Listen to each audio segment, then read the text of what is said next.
Order! Order! You are an incorrigible delinquent at times. Behave yourself, man!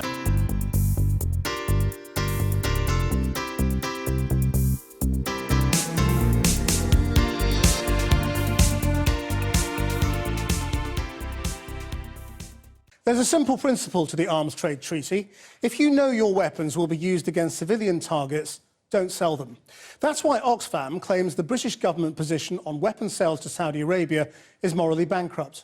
Tomorrow, the Foreign Secretary Boris Johnson is in Riyadh for talks about, amongst other things, Yemen, where the war has intensified this month. But is he, as Oxfam says, in denial and disarray over weapons sales to Saudi Arabia? I recently returned from Yemen for a Channel 4 Unreported World documentary to be shown next month. We looked at the impact of the Saudi-led coalition's bombing of rebel-held Yemen and how it's affecting civilians. There are some upsetting images in my report. The Saudi-led bombing of rebel-held Yemen has reached a new ferocity in recent days. Dozens have been killed in airstrikes on civilian homes, schools, factories, and this hospital in the north, supported by the charity Doctors Without Borders. In a year and a half, at least 6,000 people have been killed, with Saudi forces using billions of pounds worth of British jets and weapons. And as I discovered last month, the destruction of infrastructure and food supplies has caused humanitarian disaster, with hundreds of thousands of children almost starving to death. I think the plane came from this way, this side. In the port of Hodeidah in the south, Jamal Thabit showed me how his food businesses have been destroyed. This is an airstrike. Thabit operates many industrial plants here, but it's the dairy and cooking oil sites that were bombed. We were hit with 5 missiles. At one time, it was one of the major cooking oil factories in the country. And as you see now, the whole thing was destroyed. 25 workers died in a fire that raged for 3 days. We drive to the port, and suddenly it's obvious why food imports have been so disrupted. So all of these were hit? All. The Saudi-led airstrikes hit the port here in Hodeidah really badly. They've taken out 2 of these major storage depots which were used for civilian food supplies, but the most damaging attack was on the cranes that unload the ships. 5 of them were systematically destroyed. The Saudis say they were bombing military targets, claiming the rebels had weapons here. Their naval blockade means cargo ships have to wait offshore to be checked, making unloading painfully slow. What's been done here is truly shocking. This port serves 70 to 80% of the imports coming into Yemen, a country almost entirely dependent on imported food. There's no way you could possibly disable this port without knowing it would have a catastrophic effect on food supplies for ordinary civilians. The port manager's team believe British and American weapons may have been used here. They gathered as many of the bomb fragments as they could to show me.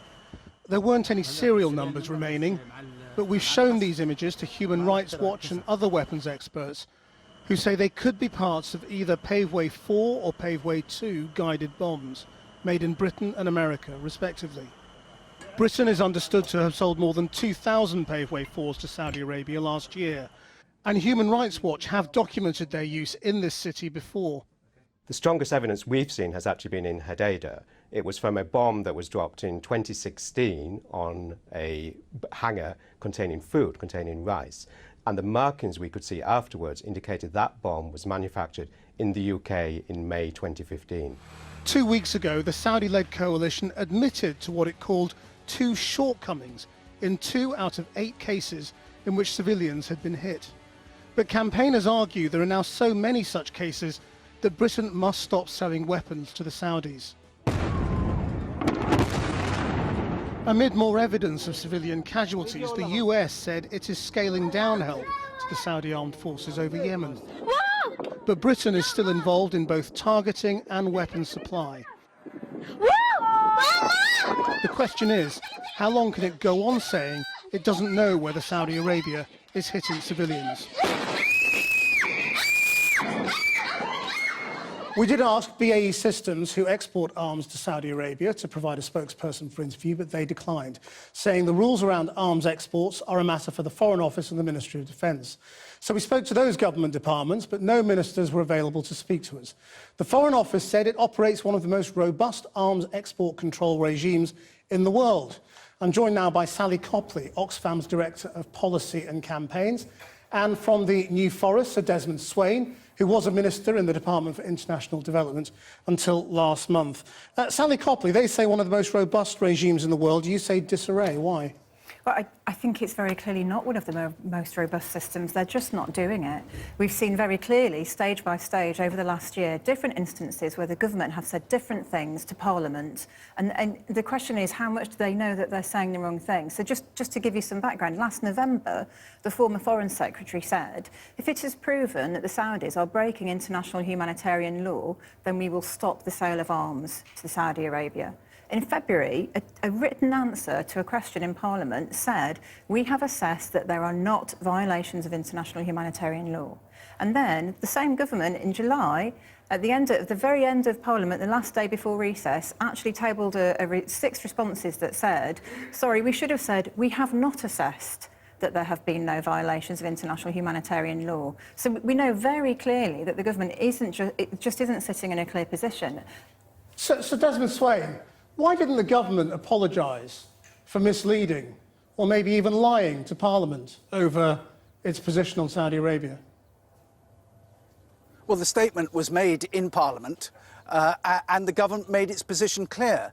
The fact is that the law requires that arms should not be sold if there is a likelihood that they're going to be used to target civilians. So ministers have clearly got to make an assessment. That's for the Ministry of Defence and the Foreign Office to the extent or the actuality of the Saudis having targeted, or even to what extent inadvertently they may have hit civilian casualties.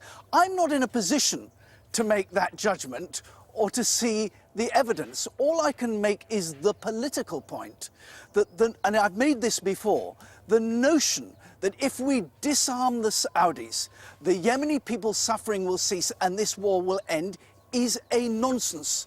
The war is a consequence of the bloody removal by the Houthis of the legitimate government, backed by Iran. If we don't sell them, somebody else will. Look, the whole reason we have international law around this is that we need to stop the sales of arms to countries where they are being used to target, in a widespread and systematic way, civilians. 2/3 of the civilian casualties in Yemen are as a result of the bombs being dropped by the Saudi-led coalition. That is really clear. It's irrefutable. I think it's interesting that it's so difficult to find somebody today to defend the government's actions, and that's because they are indefensible. The evidence is sky high, not just from Oxfam, from the UN, from Human Rights Watch, from Amnesty International. We all know that's happening.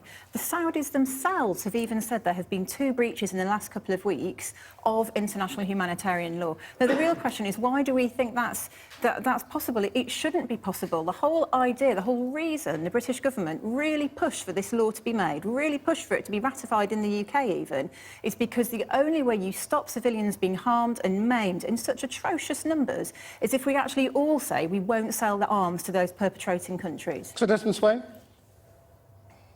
Well, it's for ministers to make that assessment.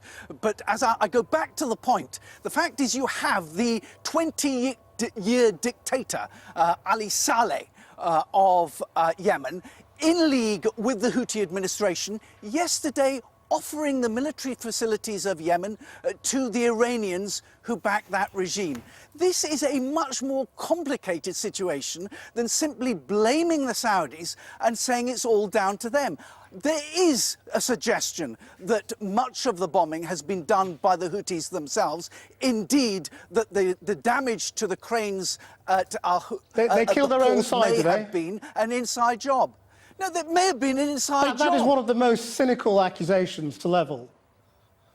Well, it's an accusation that is throw out there. a load of I chaff. merely report They might what be is killing being themselves. said.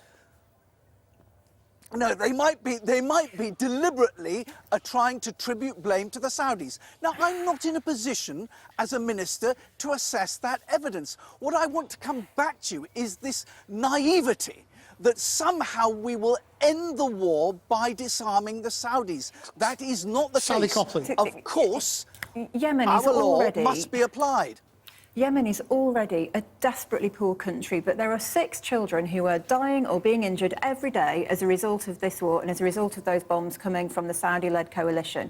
We know that the population has already got 3/4 of people in need of humanitarian assistance. Half of the population is actually suffering from malnutrition and hunger. Now, that is the step before we start announcing famine. This is incredibly serious. It is prevalent. Nobody's saying it's simple. Why are you singling out Britain, though? France sells many more weapons to Saudi Arabia than Britain.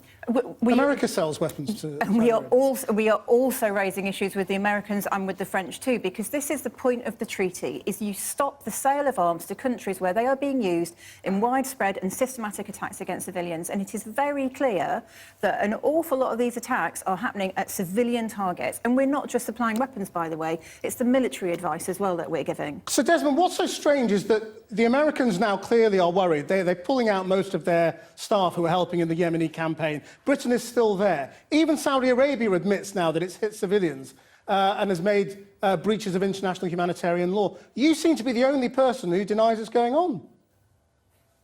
No, I don't deny that there's a dreadful war going on and we must bring it to an end. And we're one of the principal donors bringing relief to those who are suffering, and our diplomatic efforts to bring the combatants to the negotiating table. That has to be the way forward. The point that I'm making is that just by blaming the Saudis and disarming the Saudis, you will not end this war. Nevertheless, British law is clear.